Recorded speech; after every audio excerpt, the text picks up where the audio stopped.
and we will begin with moving through the head and neck first. So relaxing the arms at your sides, and we'll start with just our basic head and neck turns from left to right. Going through that full range of motion, and again, not pausing for too long when you can't turn your head any further.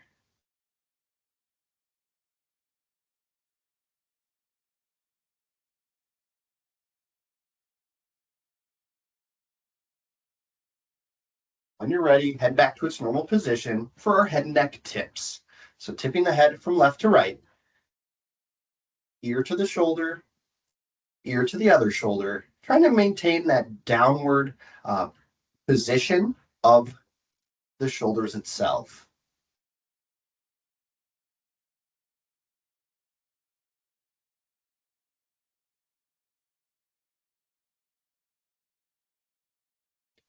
And one more movement here before we start holding our stretches, our neck rock and rolls. So head back to its normal position and then dropping the chin down into the chest.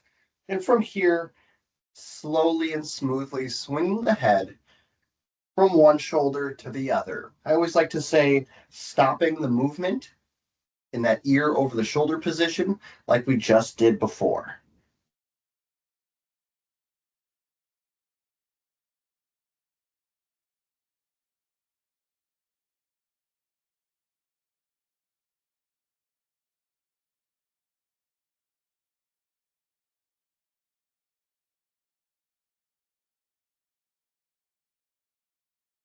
And once you've done an equal number to the right and to the left, head back to its normal position, and now we will hold those stretches. So today, a little bit more of a focus on the back of the neck or the muscles through the back of the neck. So starting with our side of the neck stretch first, tipping the head ear to the shoulder and holding this position or reaching up and gently pulling the head a little closer to the shoulder. Again, always as an option, if you would like to, you can bring that arm behind the back just to set the shoulder and those muscles in just a slightly different position and do the same head tip. And again, that gentle pull of the head if you'd like to as well.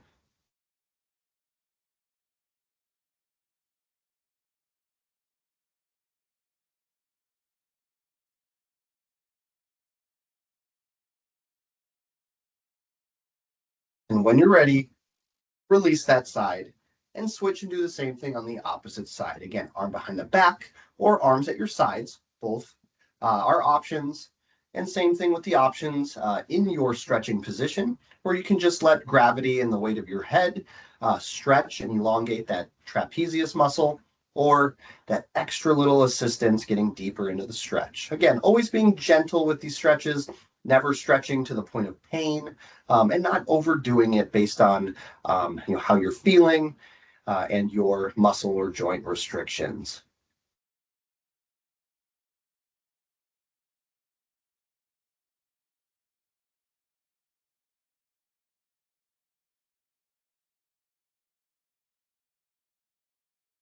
When you're ready, release. And now, like I said, still sticking with the back of the neck here, but targeting a muscle called the levator scapulae. So with this one, we do need to bring the arm tucked behind the back. And from this position here, we're going to turn the head away from that bent arm, drop the chin then into the body from that head position, and kind of reaching your face and your nose into your armpit. This is the basic level of this, what we like to call the deodorant check stretch. But if you really want to elevate this stretch a little bit more, you can reach up with that free arm and gently pull the head further closer to the armpit.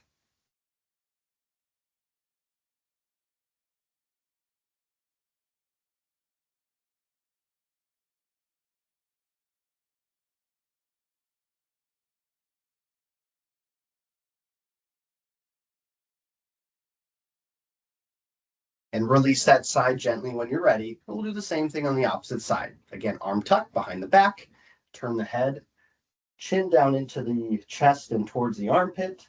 And again, holding this position here, if that's all that's appropriate for you today, or reaching up and providing that gentle assistance.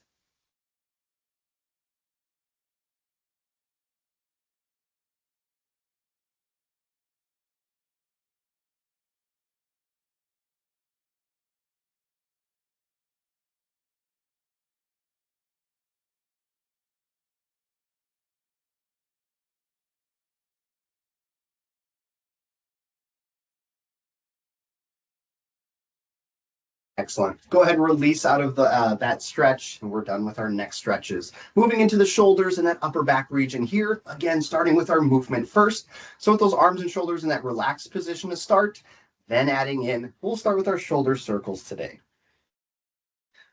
So nice big circular motion, trying to minimize or limit the extra kind of movement or momentum through the arm, and just keep it through the shoulder. When you're ready, go the opposite direction.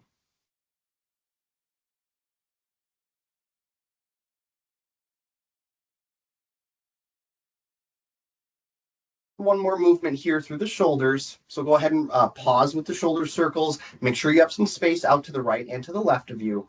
We're just going to casually swing our arms out to the side. Again, as high as you would like to go here.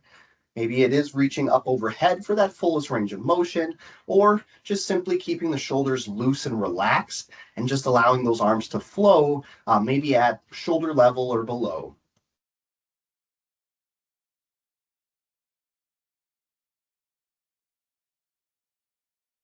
Pause with those arm swings, getting into the back of the shoulder here next with our movement. So arm across the body here, just the basic back of the shoulder stretch, alternating from right to left.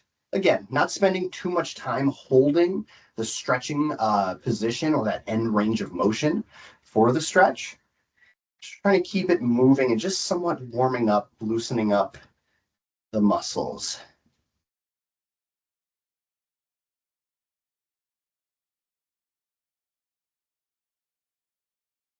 Couple more here with each arm, each side.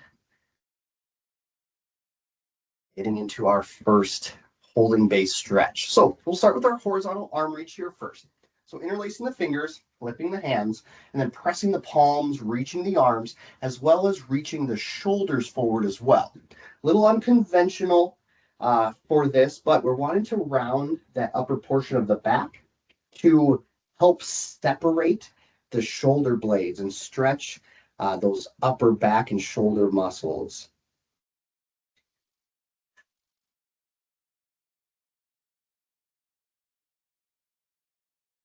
Just a few more seconds here.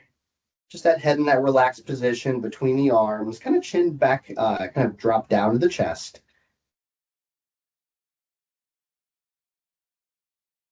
Excellent. Release, coming back to that nice upright position. And now for that dedicated back of the shoulder stretch. So arm across the body and hold.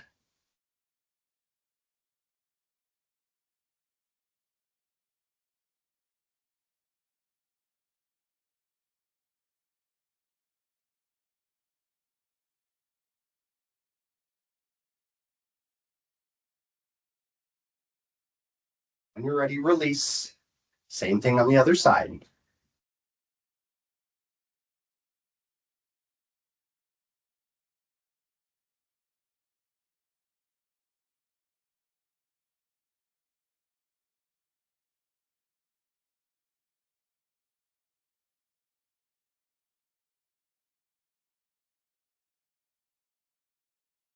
And go ahead and release. And let's move into the side of the torso here next. So movement first, tipping from left to right, trying to keep yourself and minimizing any twist or extra turn. Just that side bend, bringing kind of that middle portion of the shoulder directly down to the floor. And if you'd like to, you can reach up overhead to maximize that stretch for through the entire side of the torso, kind of from the top of the pelvis all the way up into the armpit.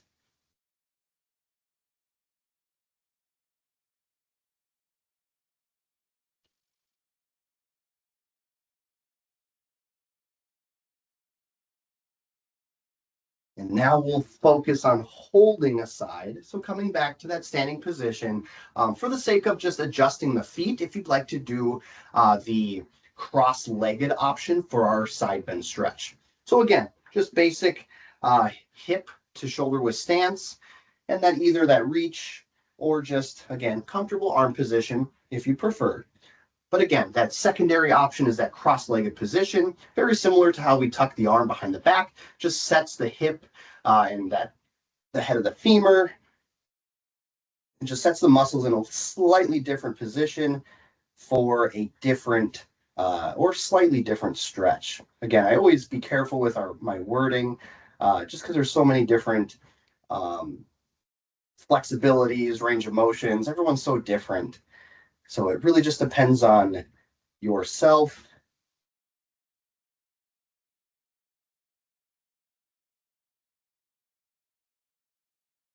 When you're ready, release that side.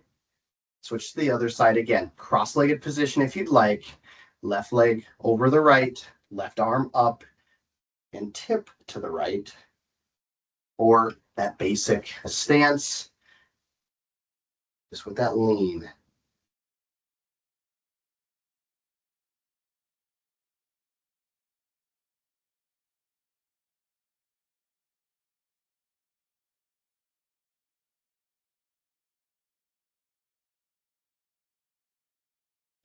And go ahead, come out of that position back to your standing position, and into some hip circles here. Not too many, just enough to kind of wake up the hip area a little bit before we do our hip flexor stretch.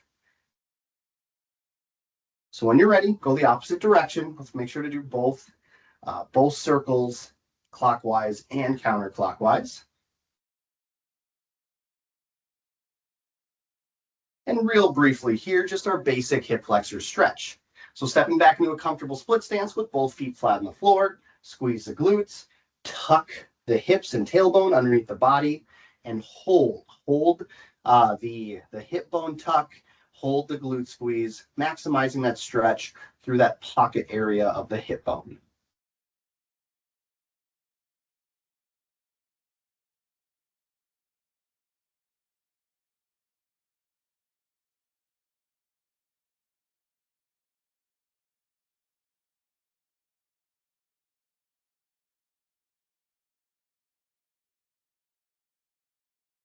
When you're ready, release that side. We'll switch and do the same thing on the opposite side. Again, comfortable split stance, both feet flat on the floor as best you can.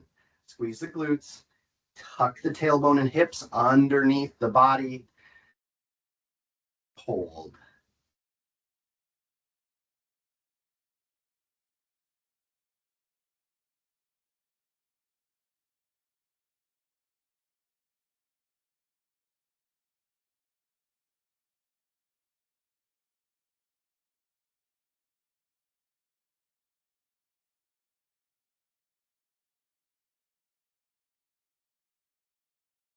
And when you're ready, go ahead and release out of that stretch. And that is it for today.